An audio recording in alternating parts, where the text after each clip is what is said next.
Tapi bohong. Aku hanya memikirkan satu peraturan penting. Kenapa kau lakukan hari ini kalau kau bisa melakukannya besok? Few moments later.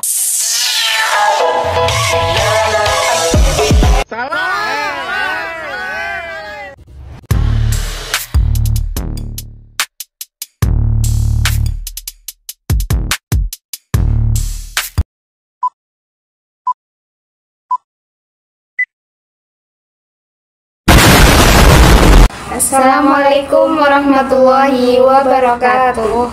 Kami dari kelompok 7 mata kuliah Hukum Internasional. Saya Iim Imratus Salih Hamid dengan NIM 238311013 dan rekan saya Indi Fatika Sari dengan NIM 23831200095 dari jurusan Hukum Ekonomi Syariah, Fakultas Syariah, Universitas Islam Negeri Cyber Syekh Nurjati Cirebon. Kami akan memaparkan materi mengenai tanggung jawab negara dalam hukum internasional. Mari saksikan penjelasan dari kami. Sebelum kita bahas lebih lanjut mengenai apa aja sih unsur dari tanggung jawab negara serta bagaimana bentuk dari tanggung jawab negara dalam hukum internasional, maka perlu sekali kita ketahui terlebih dahulu apa makna dari tanggung jawab negara itu sendiri. Oleh karena itu, saya akan membahas sedikit mengenai pengertian tanggung jawab negara. Nah, apa sih tanggung jawab negara itu? Tanggung jawab negara ialah kewajiban negara untuk menanggung akibat hukum atas pelanggaran dari kewajiban hukum internasional. Artinya, suatu negara itu berkewajiban atau bertanggung jawab jika terjadi suatu pelanggaran dari kewajiban internasional, baik yang berasal dari perjanjian maupun yang berasal dari kebiasaan internasional. Nah, prinsip ini muncul karena adanya persamaan hak dan kedaulatan negara. Sehingga jika hak suatu negara dilanggar, maka negara tersebut berhak menuntut perbaikan atau ganti rugi. Maksudnya adalah jika suatu negara menyalahgunakan kedaulatannya sehingga menimbulkan kerugian pada negara lain, maka negara tersebut berhak dimintai pertanggungjawaban di mata hukum internasional. Artinya, pertanggungjawaban negara itu timbul ketika suatu negara melakukan perbuatan atau kelalaian yang melanggar hukum internasional. Nah, prinsip ini adalah prinsip fundamental yang mengharuskan setiap negara bertanggung jawab atas pelanggaran dari kewajiban internasional melalui ganti rugi atau perbaikan. Selanjutnya ada dasar hukum. Yang pertama, Piagam PBB dan prinsip kedaulatan negara. Piagam Perserikatan Bangsa-Bangsa atau PBB menegaskan prinsip persamaan kedaulatan semua negara anggota, yang berarti setiap negara punya hak untuk mengatur urusannya sendiri tanpa gangguan dari negara lain. Yang kedua, ada putusan Mahkamah Internasional Permanen seperti Kotso Factor Case yang menegaskan bahwa negara harus bertanggung jawab kalau tindakannya merugikan negara lain. Yang ketiga, ada Draft Article International Law Commission. Artinya setiap tindakan negara yang melanggar hukum internasional menimbulkan tanggung jawab negara tersebut untuk memperbaiki kerugian yang terjadi, baik melalui restitusi, pengembalian keadaan seperti semula, kompensasi, ganti rugi, maupun permintaan maaf atau pengakuan kesalahan. Nah, setelah kita mengetahui apa pengertian dari tanggung jawab negara serta apa dasar hukumnya, kali ini kita akan membahas mengenai unsur-unsur dari tanggung jawab negara. Nah, apa aja sih unsur-unsur dari tanggung jawab negara dalam hukum internasional itu? Yang pertama, adanya kewajiban hukum internasional. Yang kedua, adanya perbuatan atau kelalaian yang melanggar kewajiban tersebut. Yang ketiga, perbuatan atau kelalaian tersebut itu dapat diatribusikan.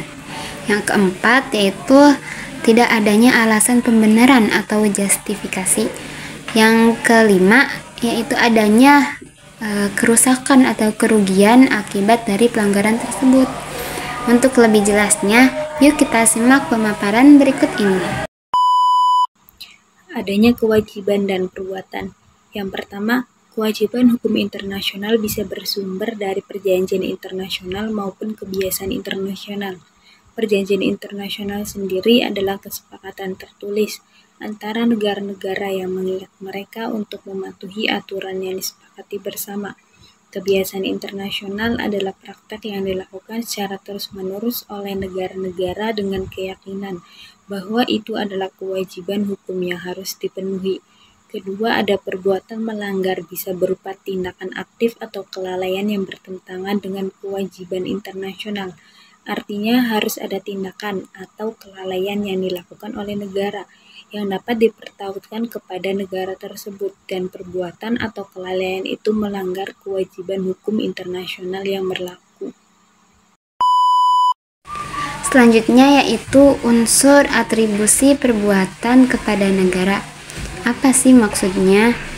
Atribusi itu yang menentukan apakah suatu tindakan dianggap sebagai tindakan suatu negara atau tindakan negara yang dapat menimbulkan pertanggungjawaban internasional, dan yang dapat dikatakan atau yang dapat diatribusikan yaitu perbuatan tersebut harus dilakukan oleh negara atau pihak yang bertindak atas nama negara seperti presiden, militer, dan para pejabat, termasuk tindakan kesatuan daerah yang memiliki kewenangan resmi. Artinya, jika yang diatribusikan oleh negara tersebut melanggar ketentuan dari hukum internasional seperti melanggar hak asasi manusia atau perjanjian internasional, maka negara dapat dipertanggungjawabkan atas pelanggaran tersebut. Tidak ada pembenaran.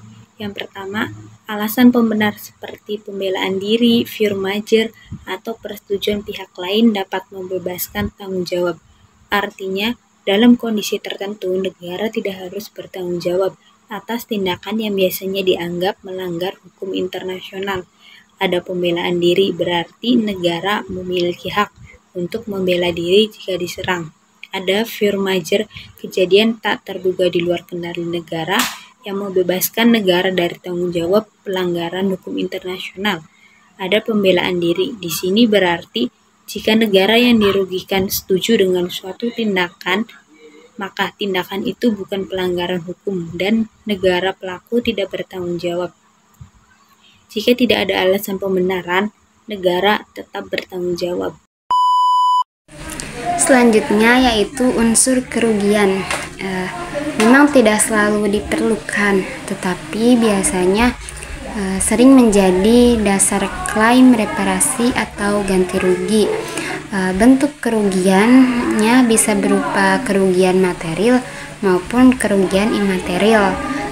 Kerugian material ialah kerugian yang bersifat fisik dan dapat dinilai dengan uang, seperti kerusakan properti atau hilangnya aset. Sedangkan kerugian imaterial tidak dapat dinilai dengan uang, seperti rasa sakit, kemudian penderitaan mental, serta hilangnya reputasi. Selanjutnya ada bentuk pertanggungjawaban negara terbagi atau terdapat 3. Yang pertama restitusi, yang kedua kompensasi, yang ketiga satisfaksi. Restitusi ialah pengembalian keadaan seperti semula, misalnya pengembalian properti yang diambil secara tidak sah. Yang kedua ada kompensasi, ialah ganti rugi atas kerugian yang dialami. Kerugian itu bisa berupa material maupun imaterial. Yang ketiga ada satisfaksi, ialah pengakuan kesalahan dan permintaan maaf sebagai bentuk pemulihan kehormatan dan keadilan. Selanjutnya adalah pelanggaran internasional. Apa sih pelanggaran internasional itu?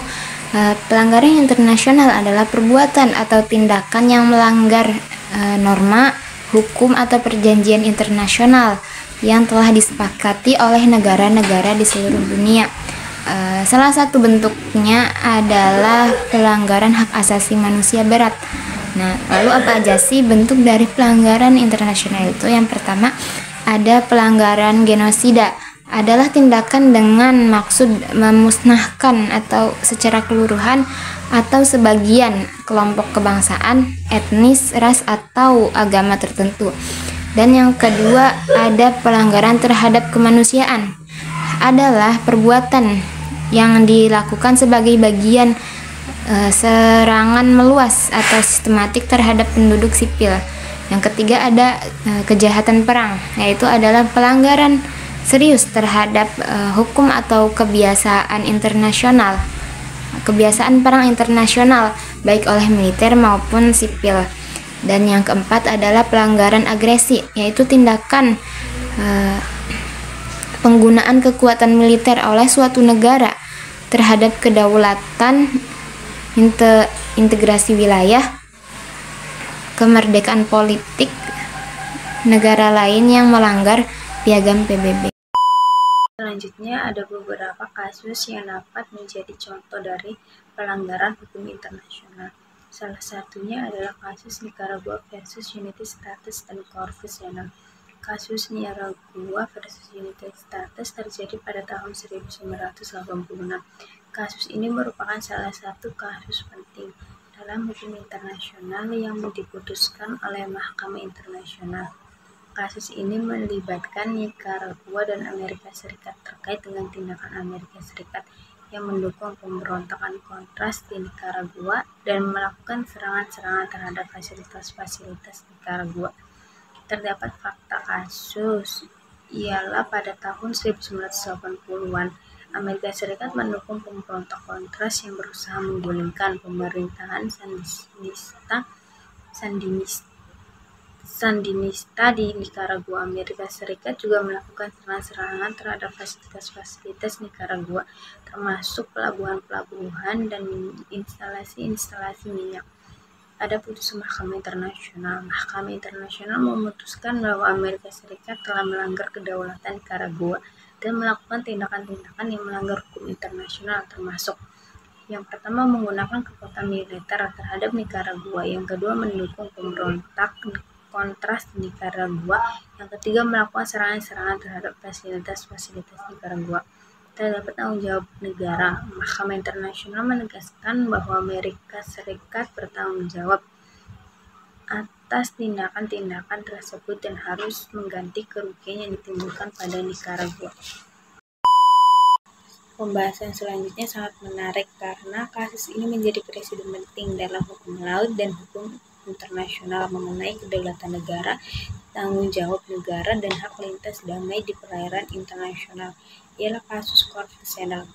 Kronologi dan fakta kasusnya ialah pada tahun 1946, kapal perang Inggris melewati Selat Corfu yang berada di perairan teritorial Albania.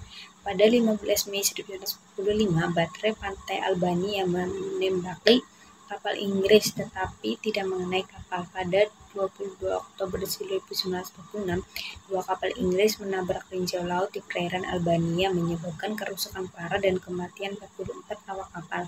Inggris menuduh Albania bertanggung jawab karena membiarkan rinjau tersebut berada di perairannya tanpa memberitahu atau bahkan menanam rinjau tersebut. Putusan Mahkamah Internasional. Yang pertama, Mahkamah Internasional memutuskan bahwa Albania bertanggung jawab atas ledakan rinjau tersebut, karena rinjau tidak mungkin ada tanpa sepengetahuan Albania, meskipun tidak ada bukti langsung bahwa Albania menanam rinjau itu sendiri. Yang kedua, Inggris tidak melanggar kedaulatan Albania saat melewati Selat Corfu, karena ada hak lalu lintas damai di selat internasional yang menghubungkan dua bagian laut bebas. Yang ketiga, namun Inggris melanggar kedaulatan Albania ketika melakukan operasi penyapuan rinjau tanpa izin setelah insiden tersebut. Yang keempat, Albania diwajibkan membayar ganti rugi kepada Inggris sebagai kompensasi kerugian akibat keledakan Rinjau.